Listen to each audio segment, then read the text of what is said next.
بە خێراتنەکی تایبەتی لە بۆ منداڵە بێ باوکەکان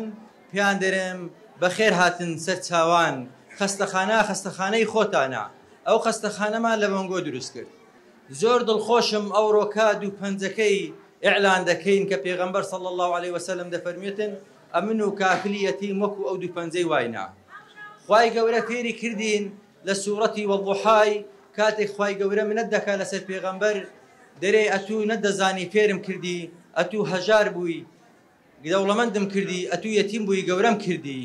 فأما بنعمة ربك فحدث لآخر سورة والضحى كاتك بيدرت دفرميتين أو زار لقر يتيمان باش با لقل هجاران تاق با ونعمة كانشت بيو ديار بيتن لويك أما أوروك إثباتي وآتي دكين فأما بنعمة ربك فحدث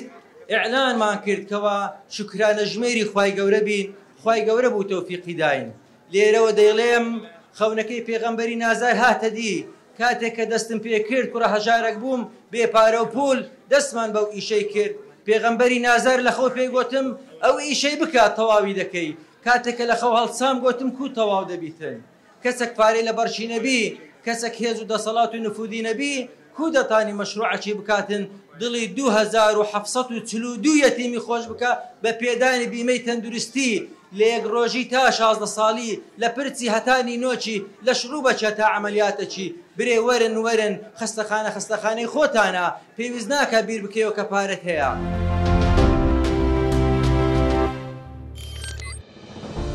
میهرەبانی دڵسۆزی و لێزانی